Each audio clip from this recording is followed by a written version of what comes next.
Hi friends, welcome back to my channel. இன்றைக்கி நம்ம பார்க்க போகிற வீடியோன்னு பார்த்தீங்கன்னா, அதிர்ஷ்டத்தை ஏற்படுத்தும் விநாயக சதுர்த்தி பரிகாரம் பற்றி தான் பார்க்க போகிறோம். இந்த வருடம் ஆவணி மாதத்தில் வரக்கூடிய வளர்பிறை சதுர்த்தியை விநாயகர் சதுர்த்தி என்று கூறுகிறோம்.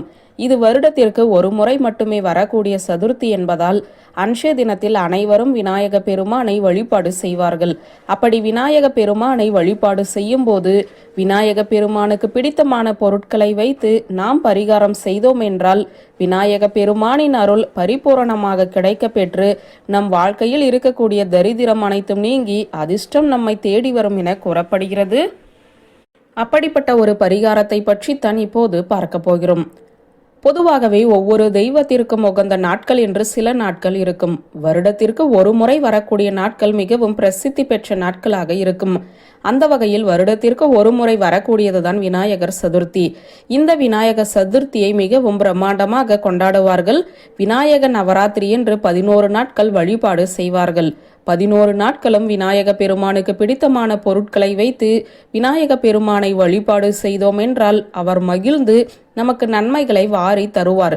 பொதுவாகவே விநாயக சதுர்த்தி என்று விநாயகரை வீட்டிற்கு வாங்கி வந்து அவருக்கு உரிய பூஜைகள் வழிபாட்டு முறைகளையும் நாம் மேற்கொள்வோம்.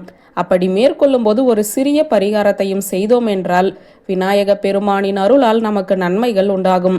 அந்த பரிகாரத்தை பற்றி தான் இப்போது பார்க்க போகிறோம். இதற்கு சிவப்பு நிற துணி வேண்டும். அதே போல கோமதி சக்கரம் ஒன்று வேண்டும். அடுத்ததாக முழுமையாக இருக்கக்கூடிய கொட்டைப்பாக்கு வேண்டும். இந்த கொட்டைப்பாக்கு நாட்டு மருந்து கடைகளில் முழுமையாக கிடைக்கும். அதையும் வாங்கி வைத்துக் கொள்ளுங்கள். ஒரு தாம்பாளத்தில் இந்த சிவப்பு துணியை விரித்து அந்த துணியில் கோமதி சக்கரத்தையும் கொட்டைப்பாக்கையும் வைக்க வேண்டும். இது பூஜை அறையில் ஒரு இடத்தில் ஓரமாக வைத்து விடுங்கள். 11 நாட்கள் இதை எடுக்கவே கூடாது. முதல் நாள், அதாவது விநாயக சதுர்த்தி என்று இந்த தாம்பாளத்திற்கு முன்பாக ஒரே ஒரு மோதகத்தை வைத்து ஓம் கம் கணபதையே நமக எனும் மந்திரத்தை 108 முறை உச்சரிக்க வேண்டும். இப்படி உச்சரித்து முடித்த பிறகு கற்பூர தீபதூப ஆராதனை காட்டி பூஜையை நிறைவு செய்து விட வேண்டும். அடுத்த நாள் இதே போல தாம்பாளத்திற்கு முன்பாக 2 மோதகத்தை வைத்து அதே மந்திரத்தை 108 முறை உச்சரிக்க வேண்டும். இப்படி ஒவ்வொரு நாளாக ஒவ்வொரு மோதகத்தை அதிகரித்து கொண்டே வைத்து மந்திரத்தை கூறி வழிபாடு செய்ய வேண்டும். 11வது நாள் 11 மோதகத்தை வைத்து மந்திரத்தை 108 முறை கூறி வழிபாடு செய்து முடித்து விடுங்கள். 12வது நாள் இந்த துணியில் இருக்கக்கூடிய பொருட்களை அப்படியே மூட்டையாக கட்டி நீங்கள் பணம் வைக்கும் இடத்தில் வைத்து விட வேண்டும். இப்படி செய்வதன் மூலம் விநாயக பெருமானின் மந்திரத்திற்குரிய சக்தி அனைத்தும் அந்த பொருட்களில் சேர்ந்திருக்கும்.